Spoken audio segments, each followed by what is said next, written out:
আসসালামু আলাইকুম ওরহমতুল্লাহি ওবরাকাতুহু। শুভ সকাল।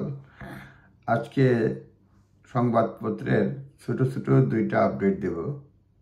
একটা হচ্ছে আগামী 6 অক্টোবর থেকে ব্রিটেন থেকে যারা ইউরোপে যাবেন তাদের সকলের ফিঙ্গারপ্রিন্ট এবং ফটো এয়ারপোর্টে তোলা হবে। এটা ইএস সিস্টেম বলা হচ্ছে, এন্ট্রি এক্সিট সিস্টেম। এতে করে অনেক দেরি হতে পারে এটা বলা হচ্ছে, এবং আমাদের foreign secretary, British foreign secretary যেটা বলছিলেন যে দেরি হবে, কেওয়াস হবে। একই কথা ফ্রান্সের একজন মন্ত্রী বলেছেন, যার ফলে বলা হচ্ছে যে মেন্টালি প্রস্তুত থাকার জন্য। এটা যারা ইউরোস্টারে যাবে তাদের জন্য সেন্ট পানক্রাস থেকে, তবে যারা ওইখানে পৌঁছার পরে প্রথম ভিজিটের সময় সেখানে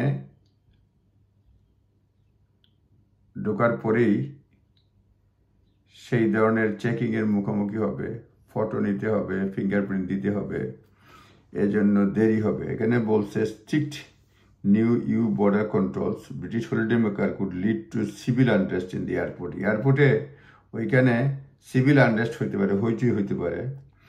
যারা ড্রাইভ করে যাবে তাদের জন্য 15 ঘন্টা দেরি হতে পারে। So all non-EU passport holders will be required to have their fingerprint and photograph taken on their first visit to the block after measures introduced on October 6. সুতরাং এটা কেয়ারফুল থাকতে হবে।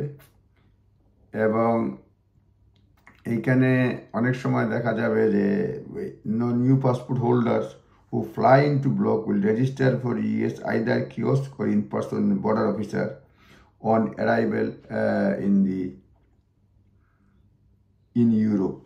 এটা একটা মানে system, EES system, entry exit system. আর দ্বিতীয় একটা গুড নিউজ হচ্ছে যে যারা আপনার এটা এনএইচএস সংক্রান্ত, এটাকে বলতেছে মার্টাস ল ট্রায়াল অ্যানাউন্সড। এনএইচএস অ্যানাউন্স করছে যে তাদের 143টা হসপিটাল সাইটে টেস্ট এবং তারা টেস্ট করবে, এবং নতুন এটা বলছে মার্টাস rule in is first year, এবং এটা আগামী মার্চ মাস থেকে শুরু হবে।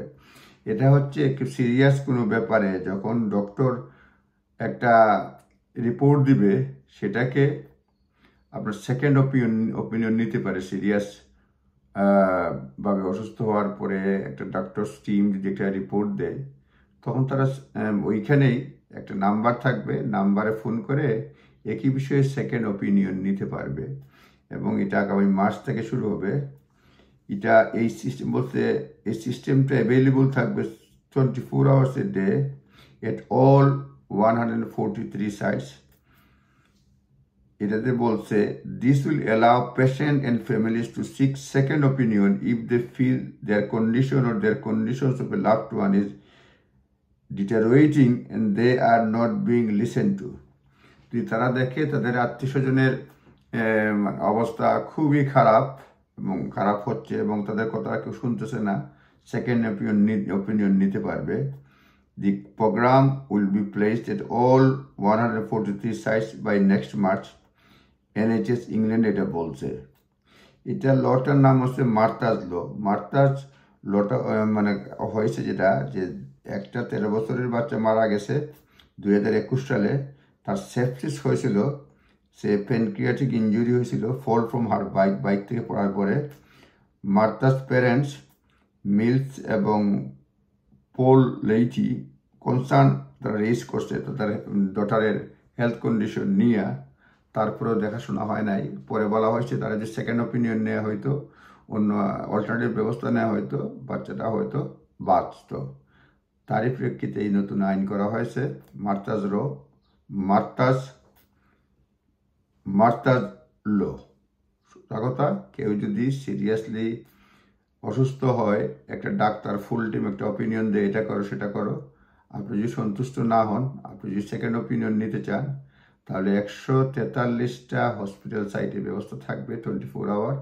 আপনি ফোন করে দ্বিতীয় ওপিনিয়ন নেওয়ার ব্যবস্থা করতে পারবেন।